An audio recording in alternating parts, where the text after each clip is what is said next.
Merry meet and welcome. Welcome to the realms of mysticism, the occult, and magic, where your possibilities are only limited by your imagination. Welcome to the witch's cauldron and discover the knowledge you seek.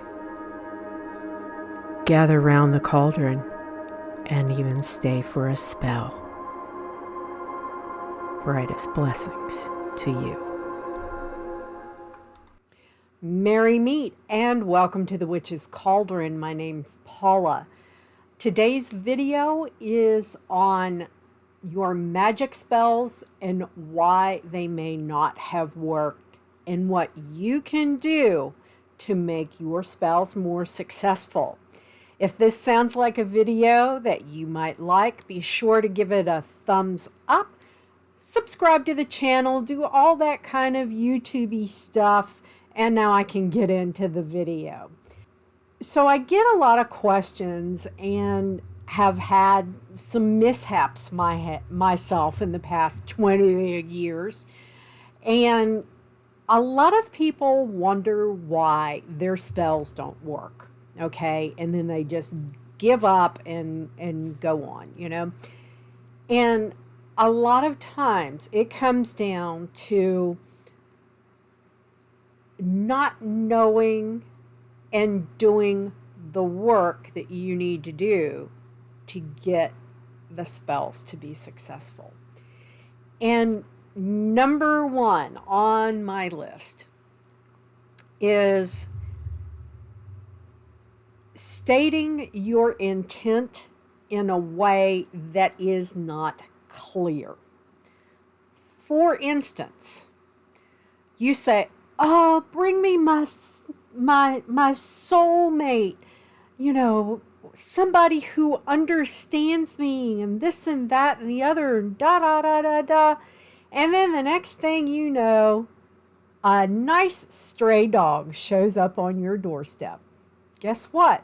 There's your soulmate that you asked for.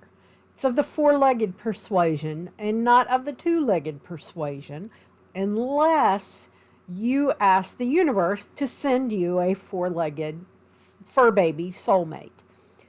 Now, another thing maybe is like, "Oh, I want a better life. I want more money."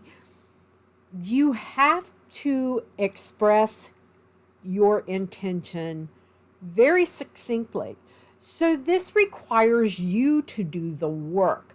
Actually think about what it is you need or what it is that you're trying to manifest.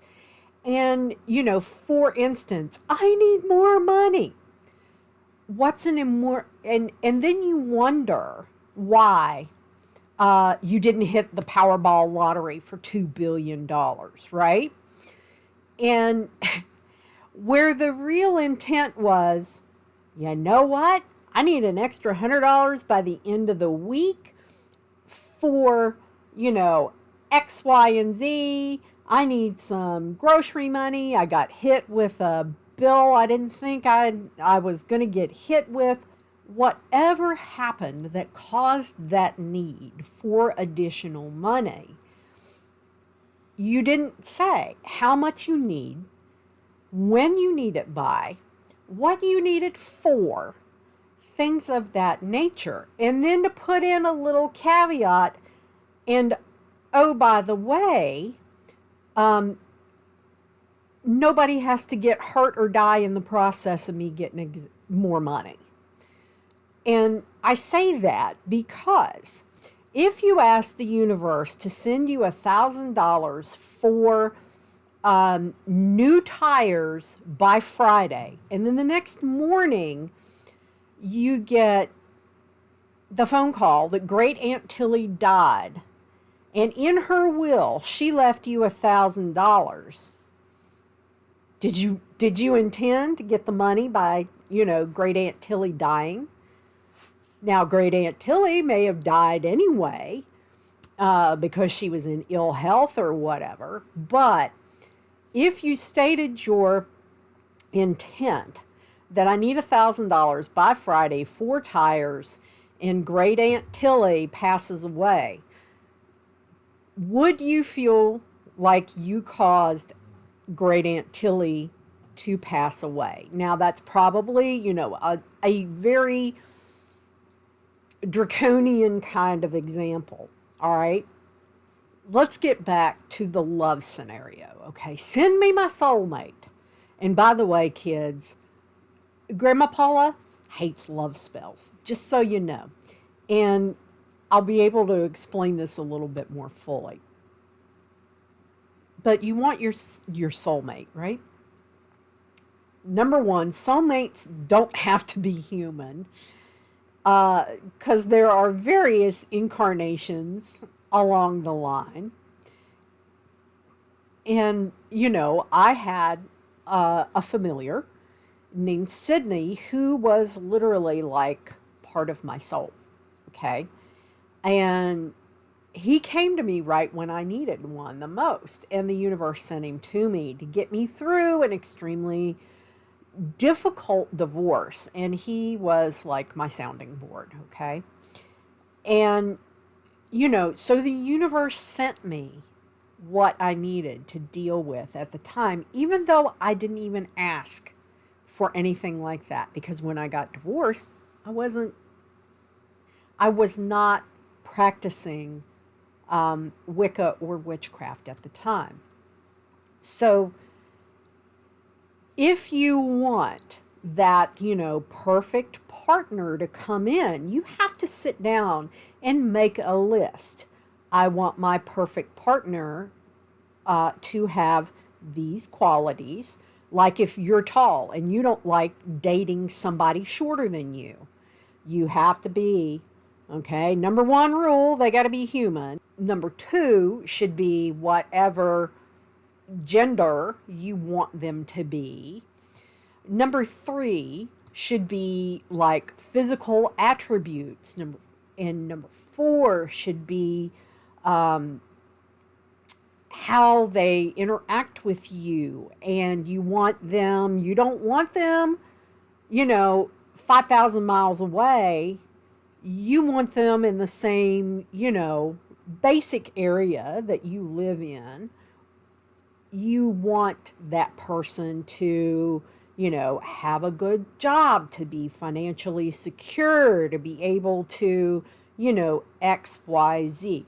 You need to sit down and think about what it is you really want to manifest.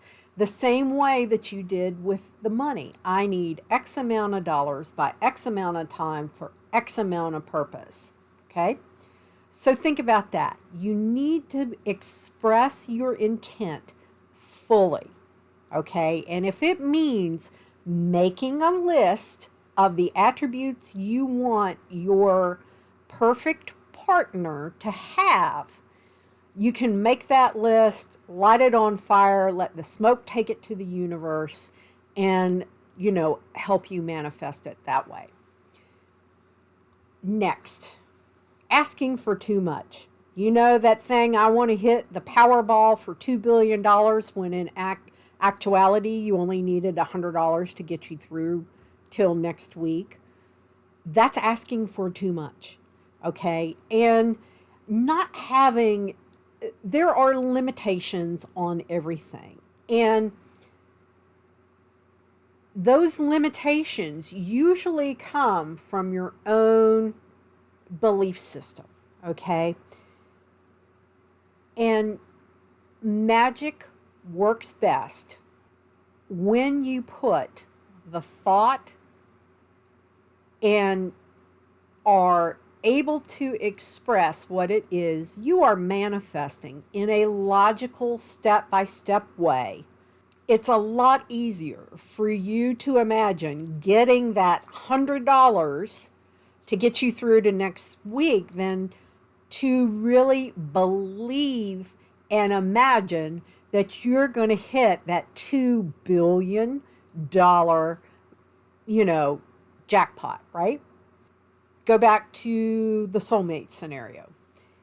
It may be easier for you to manifest meeting someone new that might or might not turn out to be a soulmate. People get way too, caught up on these soulmate, twin flame, whatever tags are popular that day. And it's a lot easier to believe that you're going to find somebody that you can be compatible with, that is a good counter to you, who makes you happy, who loves you unconditionally, etc., etc., etc., than the soulmate. You may get sent a four-legged soulmate. That's the whole point, okay? And then that ties into the next thing, which is your lack of belief in the spell. For the entire time that you are working the spell, you have to believe in what it is that you're manifesting. If you have any doubts, it's not going to work.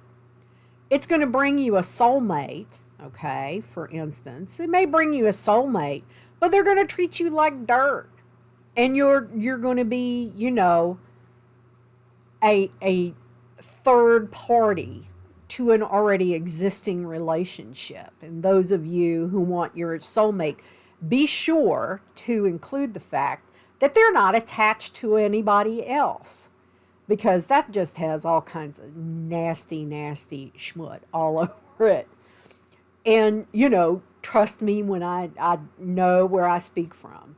If you want a cheating, lying philanderer, then make sure that you ask for a cheating, lying philanderer. But if you want someone to love you unconditionally, who will be true, who, X, X, X, and X, then you have a lot easier way of, just saying, oh, I want my soulmate.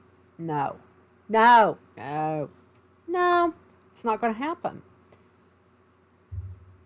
One thing that I caution you is that there are emotions that become energy. Desperation, frustration, anger, things like that, okay?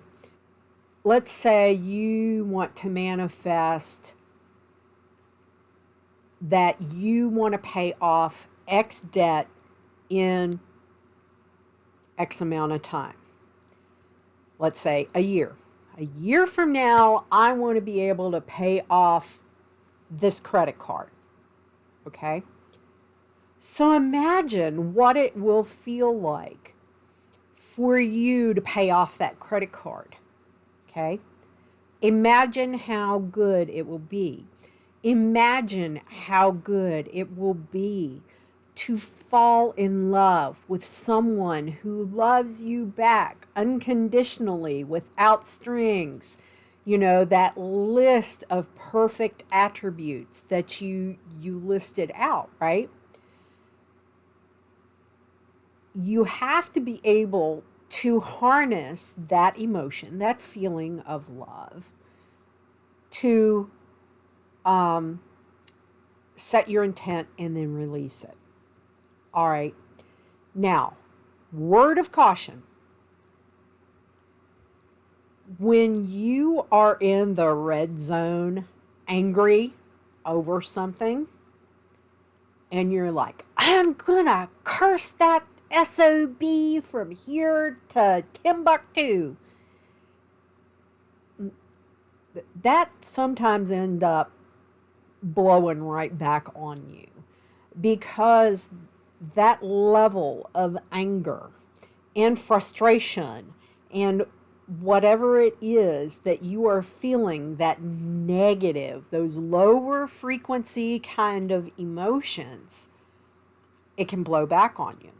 So I'm not saying not to get upset. I'm not saying to do things about things that piss you off, or somebody who's done you wrong, or who has tried to hurt you.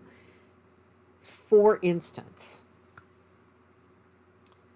I got so angry when my great niece was a baby, because I found out that her father was taking her with him to buy drugs, and heroin specifically, when my niece was at work at the hospital. He worked during the day, got home, they, switched the baby, and then she worked nights and would come home in the morning, and then she would take over the baby, right? She did not find out that he was going out with her, with the baby in the car with him, to go buy drugs in a really bad part of Richmond, Virginia. And she found it out because he shot up, nodded off, he was smoking, and he caught the carpet on fire. Now, when I found that out, I was so mad. And here I was at work. I was so PO'd. I told my chief, I said, listen, I need to go and talk to my spiritual counselor. I didn't refer to her as my high priestess, but I did. I went down and I talked to my high priestess at the time. I was in the high priestess level of training. So I knew better than to react when I was red zone mad, okay, to do spell work. Instead, use that time to really think about. You've seen the gif of the cat with a nail file sharpening their claw. Think of your spell that way.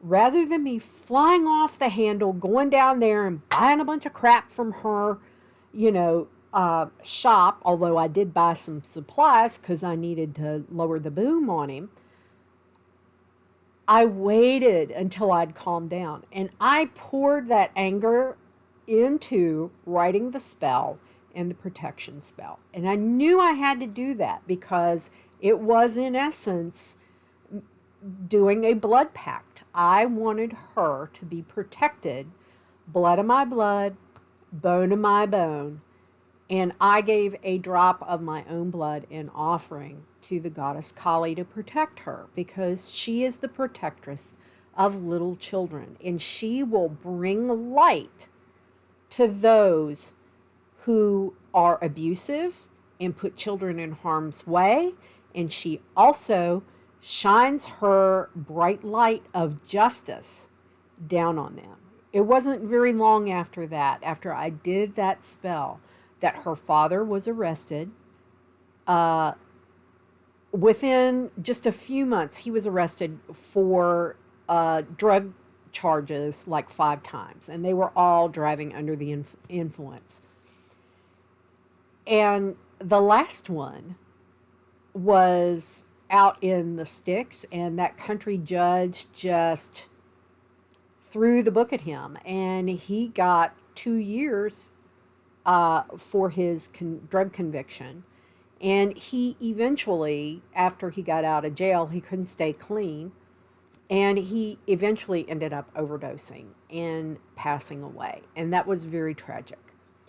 Did I cause that? No, his actions caused that. But Kali brought him to justice.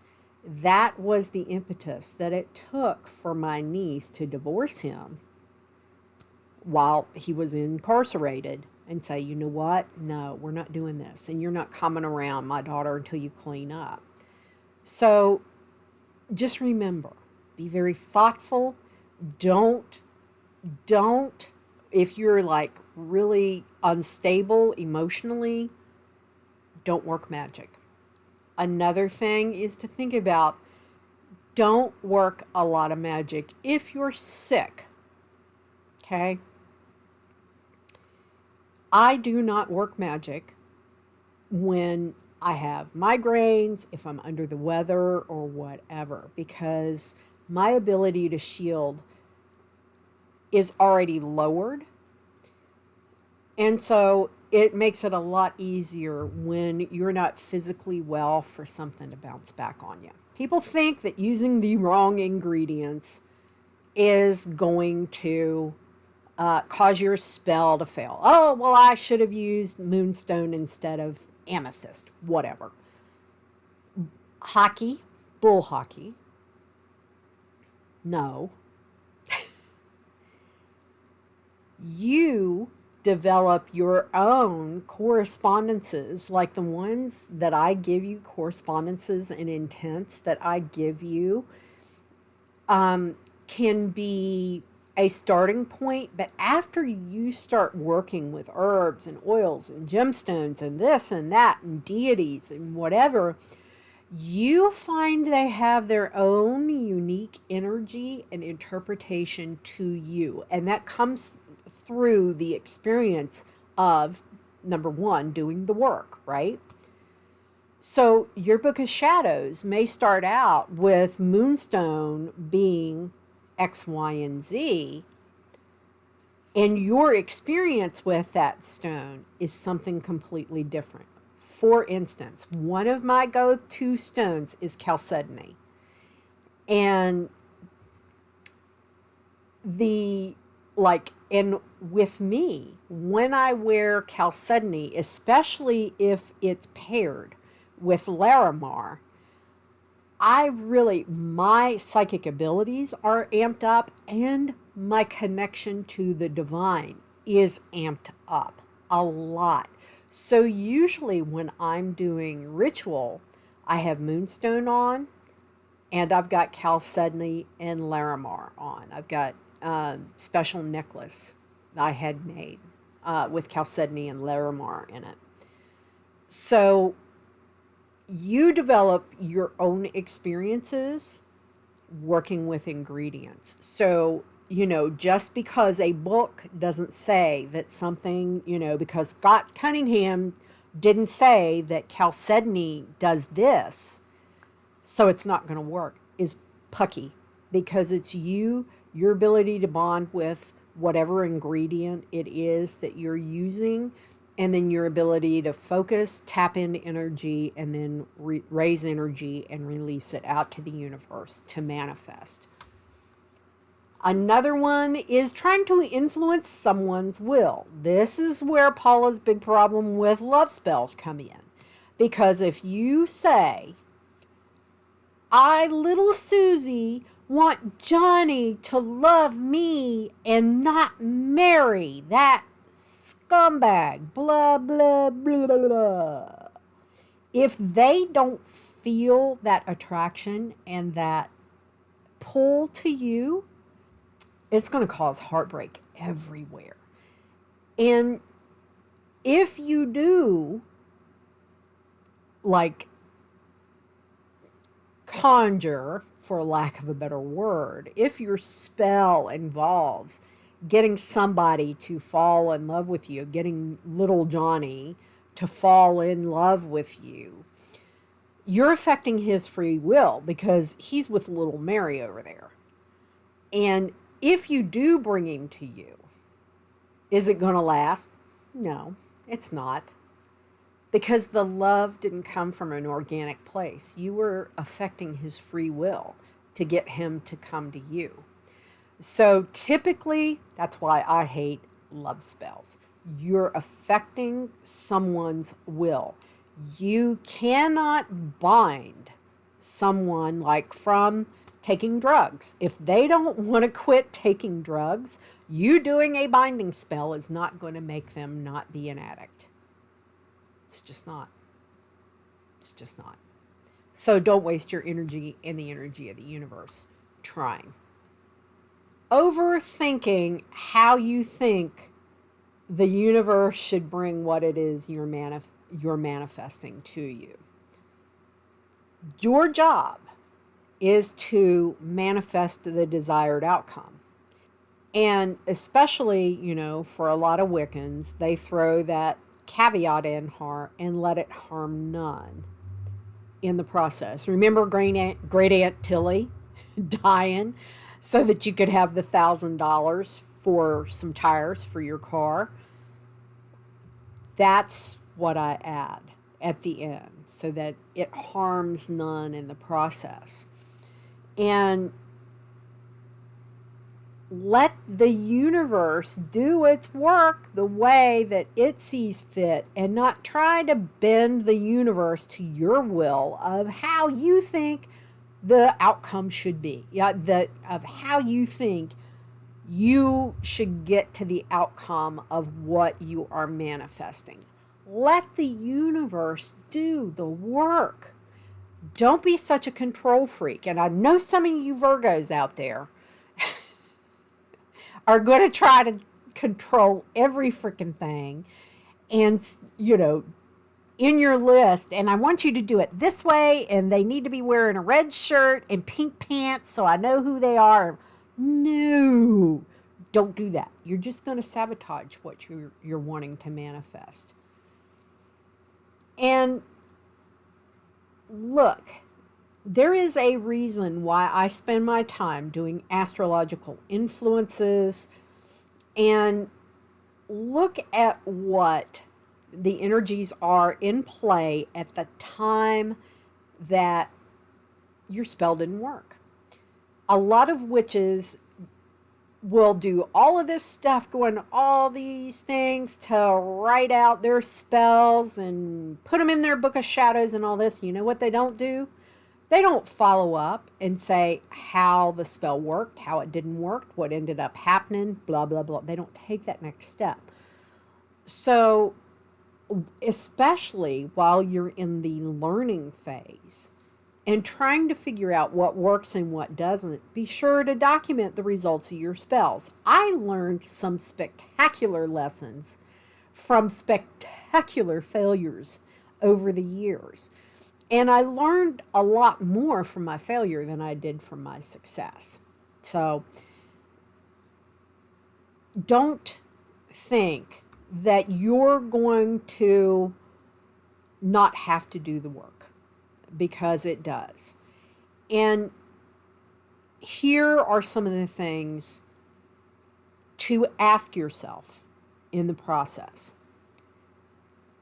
Did I spend time considering what the objective of my spell should be? Did I believe in the result? Did I try to manipulate someone's thoughts, feelings, or actions? And how would you feel if somebody else worked that spell on you? Then after you do that, start working on your spell. Decide what your spell should look like, what form. If you suck at candle magic, don't do a candle spell. But if you're really good at cord and knot magic, then do cord or knot magic. If you don't bond with onyx, don't include it in your spell. Like my high priestess, 2 stones she can't stand, onyx and aquamarine. I can't do aquamarine. I don't have a big bond with like rubies. They don't really do much for me. But emeralds and sapphires, heck yeah. I've got all 3. But which ones am I naturally drawn to? The sapphire and the emerald. And I was drawn to them. These are pieces of jewelry that I had way before I became a witch. But those are the ones that I typically pop on and I'm automatically drawn to. So you have to remember to express yourself in very clear and concise language. Raise the appropriate energy or emotion. In other words, if you're trying to manifest love, don't do it when you're pissed off. Okay? That only makes sense. And let it go. Let the universe take over and not try and dictate to it what the heck you think it needs to do to get you to the end point. Okay? It's kind of one of them things. I hate to say it. I hate to say it, let God and let go, because that's what you've got to do. Let go, let the universe take over, and then just enjoy the fruits of that spell when it's successful. And if it's not successful, why? With that, my friends, I hope you like this video. I hope you found these tips a little bit helpful as help you figure out why your spell did not work. Okay? So with that, my friends, as I always say, merry we did meet, merry we will part until we merry meet again. Be well and walk in love and light, everybody. Bye.